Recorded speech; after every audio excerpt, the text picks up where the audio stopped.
আসসালামু আলাইকুম। প্রিয় দর্শক, আজকে আমি আলোচনা করব কিডনি এবং কিডনি নালীর পাথর নিয়ে।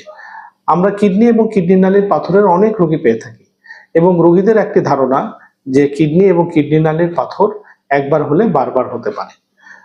আসলেই কি কিডনি এবং কিডনি নালীর পাথর একবার হলে বারবার হয়, কিংবা কিডনি নালীর পাথরের যে চিকিৎসা পদ্ধতি সেগুলো কি ধরনের, সেটা নিয়েও আমরা একটু আলোচনা করতে চাই।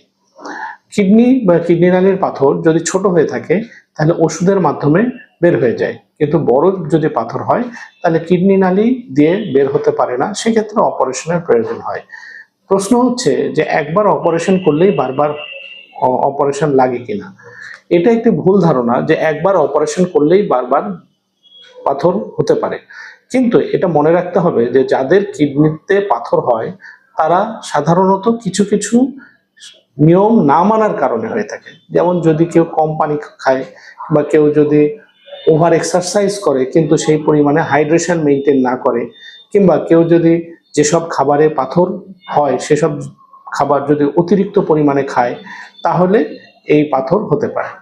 এবং অপারেশনের সাথে আসলে এটা সম্পর্ক নেই। অপারেশনের পরও যদি সে তার নিয়মগুলো স্বাভাবিকভাবে না মানে, কিংবা পানি পর্যাপ্ত পরিমাণে না খায়, সে যদি তার বডির হাইড্রেশন মেনটেন না করে, কিংবা সে যেসব অসুখের কারণে পাথর হয় যেমন প্যারাথাইরয়েডিজম, সেগুলো চিকিৎসা যদি না করে, তাহলে আবার পাথর হতে পারে।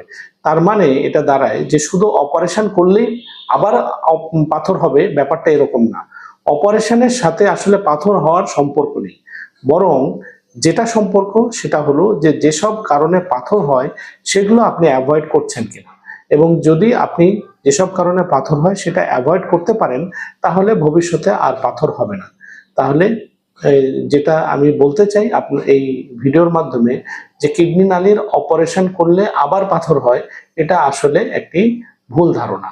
সো এই ভুল ধারণা থেকে বের হয়ে আসুন, এবং যেসব কারণে কিডনি সুস্থ থাকে, যেসব কারণে কিডনির পাথরকে আমরা অ্যাভয়েড করতে পারি বা কিডনির পাথর প্রিভেন্ট করতে পারি, সেই জিনিসগুলো আমাদের ভালোভাবে করা উচিত, এবং আমাদের সেগুলো আমাদের জীবনের একটি অংশ হিসাবে নেওয়া উচিত।